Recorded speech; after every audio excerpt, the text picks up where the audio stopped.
Assalamualaikum warahmatullahi wabarakatuh. Sebelumnya saya ucapkan terima kasih kepada dosen pembimbing saya, yaitu Bapak Fajri Rahmat Umbara, STMT, selaku pembimbing 1, dan juga Bapak Dr. Ridwan Ilyas, Askom MT, selaku pembimbing 2. Sebelumnya izin perkenalkan diri, nama saya Dr. Ridwan Wibowo dengan NIM 3411211055. Di sini saya akan mempresentasikan seminar skripsi saya yang berjudul Klasifikasi Kesehatan Mental Mahasiswa Menggunakan Light Reading Boosting Machine.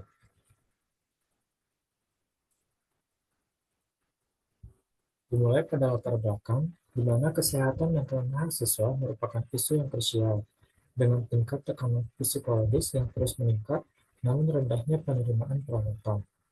Menurut Asosiasi Direktur Pusat Konseling Universitas dan Perguruan Tinggi, 95% direktur melaporkan peningkatan tingkat keparahan psikopatologi pada mahasiswa. Pada penelitian ini akan mengimplementasikan algoritma Light GBM atau Light Gradient Boosting Machine untuk mengklasifikasikan kondisi kesehatan mental mahasiswa. Model Light GBM ini merupakan metode gradient boosting berbasis decision tree yang dikenal karena kecepatan, efisiensi, dan kinerja yang tinggi. Di mana model ini memiliki beberapa keunggulan, antara lain proses pelatihan yang cepat, penggunaan memori yang rendah, kemampuan menangani data ukuran besar, serta menghasilkan akurasi prediksi yang lebih baik.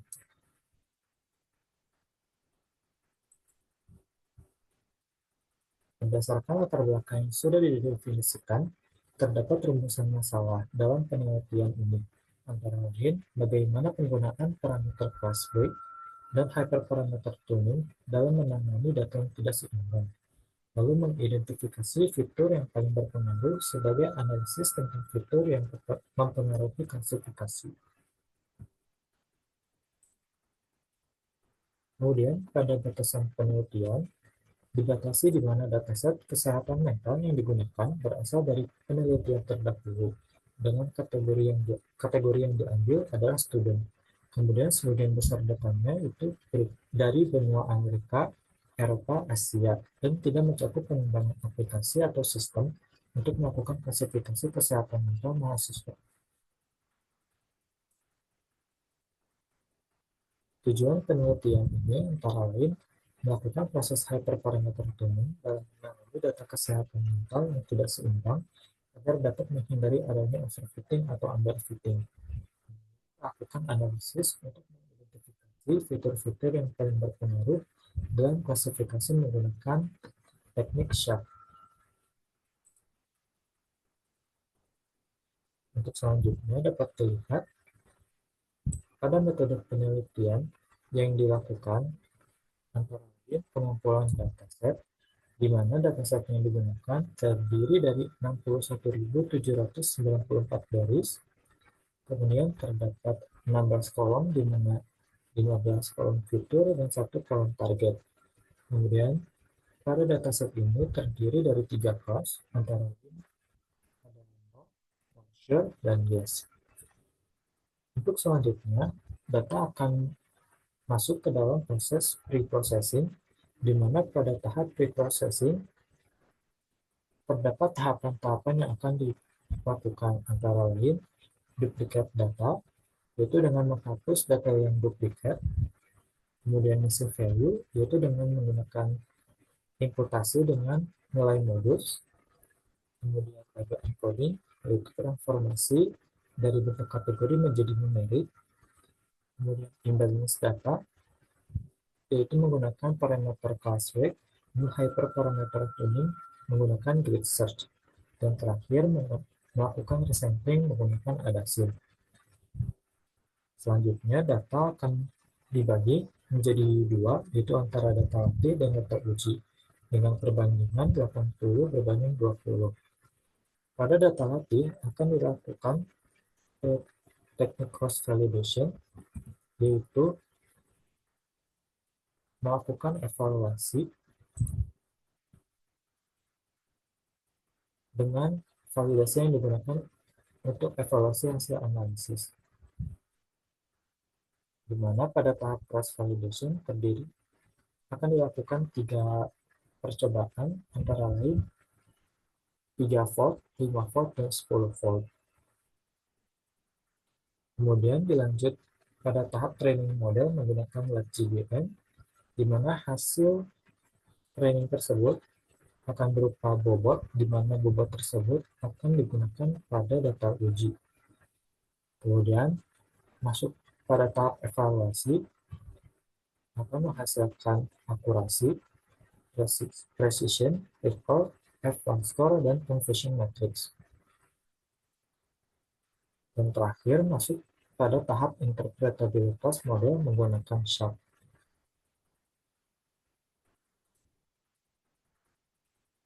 Untuk hasil penelitiannya, di sini terdapat akurasi dengan menggunakan class weight dan hyperparameter tuning pada dataset kesehatan mental, di mana akurasi yang didapatkan mencapai 68%, dengan total data yang digunakan itu 4.150.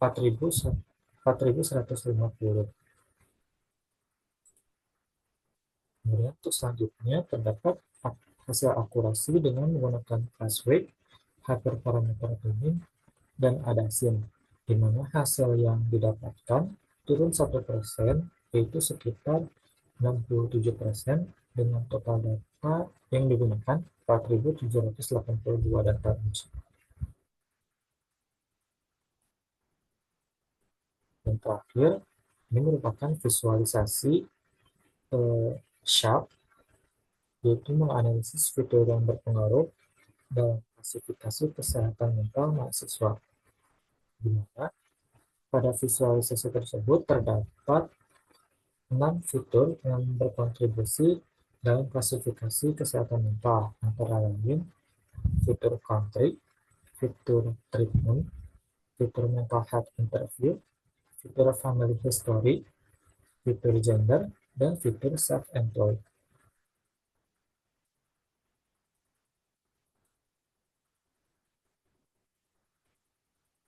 Masuk pada kesimpulan, berdasarkan pada penelitian klasifikasi kesehatan mental mahasiswa menggunakan LabGBM, dapat disimpulkan bahwa parameter class weight pada model LabGBM tidak dapat melakukan balancing untuk data yang tidak seimbang, karena parameter tersebut hanya memberikan bobot pada setiap kelas sehingga model tidak bias terhadap kelas mayoritas.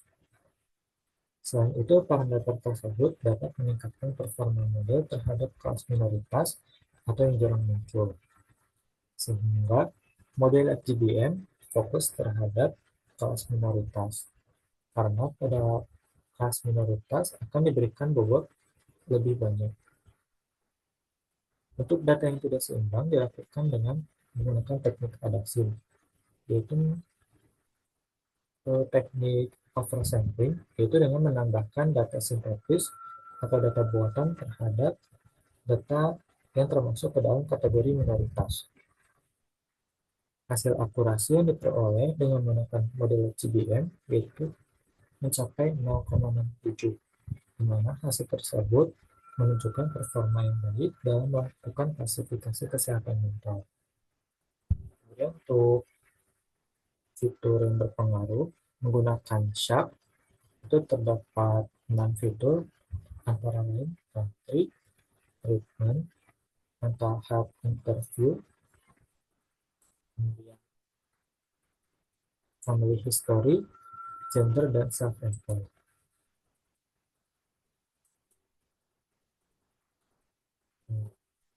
Baik, terima kasih. Mohon maaf apabila ada kesalahan kata. Wassalamualaikum warahmatullahi wabarakatuh.